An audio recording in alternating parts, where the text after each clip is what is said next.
Throughout this video, you may notice that there are live shots of this game in all of its cell phone captured glory. This personalized live action footage was brought about thanks to the fine folks at SeatGeek. As an effort to bring a new perspective to the experience, the company brought about this random yinzer to experience the wonders of Bourbon Street. Taking in such a game in a hostile environment for the sake of this program is something that I cannot resist. For this opportunity, they cannot be thanked enough. And for further goodies, use the code word TREE in the link below to save $20 off of your first purchase. For now, we begin our feature presentation. This week, on Days of Our Steelers, an exorcism of demons leads to their greatest test yet. Despite the win against their old foe in New England, the Black and Gold Brigade has no time to celebrate. There are greater battles to fight in the name of Lombardi.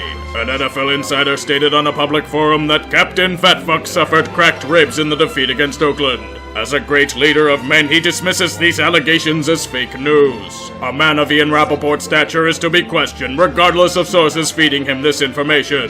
Roethlisberger also came in the line of fire of one of his opponents. Cameron Jordan went on a relentless trolling brigade leading up to the game against the Saints. He states that Captain Fatfuck is neither a top 5 QB in his generation nor a Hall of Famer, even twisting the knife saying that Eli Manning is a better quarterback. Seriously, Eli? Come on, man, now you're just fucking with us. We merely await Ben throwing for 400 yards as a result of provoking the hornet's nest. Due to the critical nature of this next football game, we have sent a corresponding yinzer live to the scene of the action. Let's give him a few words. Let's just put it this way, this is of the utmost importance for the Steelers. Ravens won, Titans won. You can't trust the derp, who knows if the Colts are gonna win or not, but let's just put it this way. There's only one word that the Steelers need to do today. And you know what that word is? Win. It's gonna be a goddamn battle. For the record, yes, Indianapolis also succeeded in coming back against the Derp. As all three teams the Steelers are competing with for the postseason won, this game has now become must-win. If they cannot succeed, there may not be another chance for them to. Pittsburgh is entering hell, a raucous environment where the only sounds are fans hungry for the blood of their enemies. New Orleans seeks home field advantage in the NFC with this game. With Yinzer Vision on hand to witness the carnage, the battles will be fierce and tightly contested. This requires less cheesy deep voice and more of a serious tone. This matchup of talents begins in fury with deep shots and blows traded alike. Thank Sean Davis for not headhunting his own interception and giving life to the team. As Boswell proceeds to make another field goal, the battle continues with some of the most heinous fucking ref ball I've ever seen. How in God's name is that pass interference? And on a 4th and 1? You trying to make the Yinzers justified in their bitching? I think we can call that ref ball. My point exactly. Now New Orleans can just waltz into the end zone. They don't need any more help. The Steelers are already beating themselves with regularity. Despite Boswell making another field goal, the Saints once again march in for another 7 points. The Black and Gold Brigade needs to buckle down immediately. They answer the call.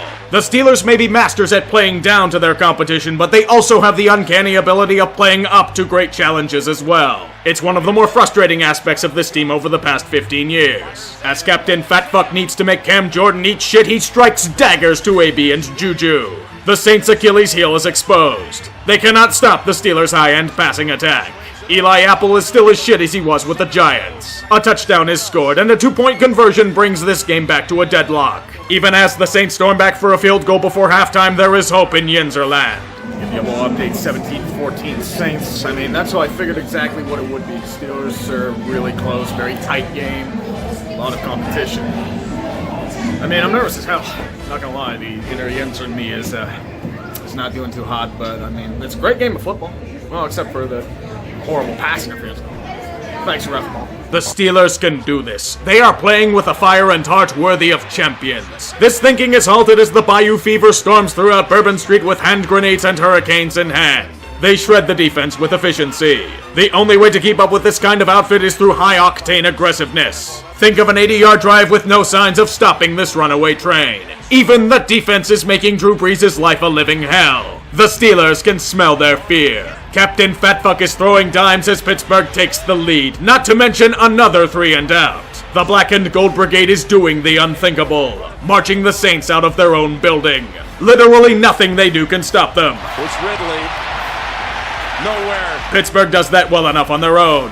A chance to solidify the lead and you give the ball to fucking Ridley. What sense does that make? Now New Orleans can get back into this shit. This is 50 on the nose. Holy shit, the special teams did a thing. Yes! That's it! Every Yinzer and fleur-de-lis donner alike is clenching their anuses at what could be their team's fate. As New Orleans finally slows down the offensive train, they punt the ball back. NFC Championship game. Oh, they run the fake! The fake is short! Or they trust the fullback to get 5 yards, and decided to imitate the Titans. I agree with the idea of a fake, I just didn't like the execution. Why not throw out your best weapons when they haven't been able to stop them? Now the Saints have the pigskin in prime territory. The defense does its job to force a 4th down. Do it, Steelers. Make this Yinzer heart kindle with flame. Pass. Broken up! And of course, the Steelers get in their own way yet again.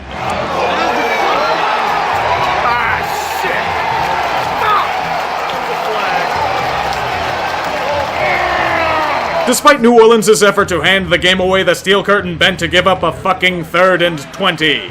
And then gave up a touchdown to relinquish the hard-earned lead. Okay, here's the idea. You still have minute 25 left. No timeouts, but you have 3. If you still can do the offense like they've been doing, I don't know if it'll win, but this drive could be the difference between the postseason and a bitter end. 85 seconds to fulfill their destiny or face agony. 4th and 15. Here I come to save the day. You know, AB may be a metastasizing cancer growing by the day, but holy shit can he catch a football. High-end talent is going to be the key for this win. The Steelers will push onward towards their glorious fate.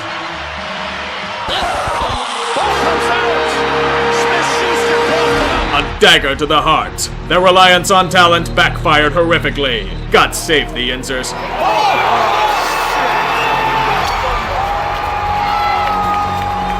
A great battle and teasing of a stunning victory only brought about horrible, agonizing pain.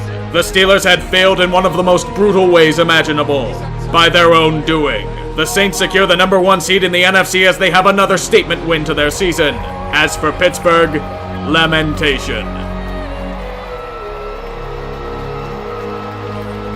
The Black and Gold Brigade has failed in their quest for victory. It's nothing against the team, they played with heart, hunger, and intensity. The Steelers played a solid game. Unfortunately, solid isn't good enough in the Superdome. It required perfection.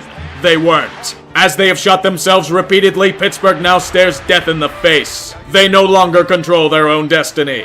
Baltimore now holds serve in the AFC North, and the Colts and Titans fight each other for the 6th seed. Some may argue that ref ball was the major factor in this loss, but the team still had plenty of chances to put this game away. They were unsuccessful in their efforts by means of questionable play calling and New Orleans' own abilities. The better team won this game. There should be no shame, but it's a potential death blow to the season. Do you know what would have eased the sting of this loss? Not losing to the fucking Raiders. Or pissing away countless opportunities against the Broncos. Or blowing a 16-point lead against a Chargers team dead to rights. Any of those reversed and you wouldn't have to rely on pulling off the near impossible. This season is Rosie Nick celebrating a 1st down, when they aren't anywhere near it. The Steelers have no one to blame but themselves for this predicament. As for Week 17, the Yinzer faithful must sleep with an enemy to slay a greater one. They must become Browns fans. Cleveland is, ironically, the only hope for a Steeler entry into the great grind of January. That's also not considering their opponent in the Bengals. They may be beaten into the mud, but as Oakland can attest, you can never take any team lightly. Especially with this much on the line. As the fears of the Three Rivers meet in hell, so are the days of our Steelers. Ball comes out. Smith-Schuster coughed it up.